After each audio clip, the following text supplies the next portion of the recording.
bismillaahi raxmaani raxiim assalaamu calaykum waraxmatullaahi wabarakaatu dhegaystayaal ku soo dhowaada barnaamijka bandhigga caalamka.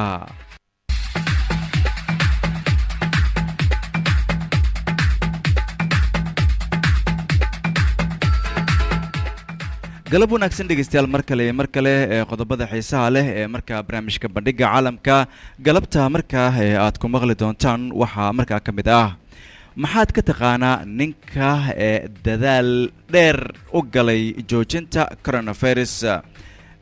warbixin markaa ka hadlaysa ninkan oo u dhashtay dalka shiinaha ayaan barnaamijka bandhigga caalamka ee idaacadda royal muqdisho ayaa galabta ku maqli doontaan. waxaa ka mid ah qodobada kale ee galabta markaasi aad barnaamijka ku maqli doontaan oo kale gobollo badan oo ka tirsan dalka maraykanka ayaa bandowgii saarna laga qaaday. haddaba sababta looga qaaday ayaan iyadana markaasi faahfaahin idinkaga haynaa.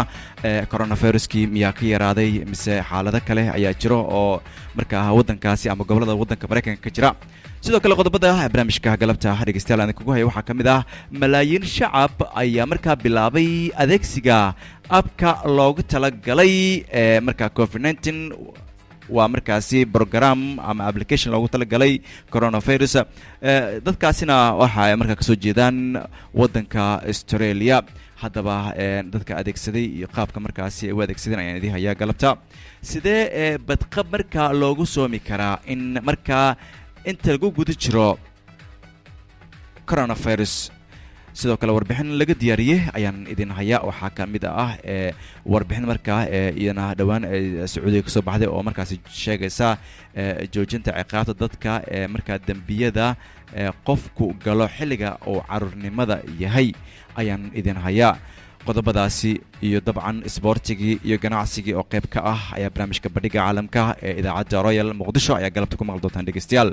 waxaa barnaamijka in la socodsiinaya anigoo ah cabdirasaaq maxamed xasan cabdirasaaq barduuro.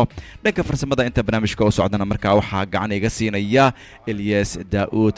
waa Ilyas Tacsiir oo isagu markaasi farsamada galabta faraha kula jira. waxaan ku daharoganayaa marka ugu horeysa mid ka mid ah qasiidooyinka nebi amaanada ee rabadaanka loogu talagalay.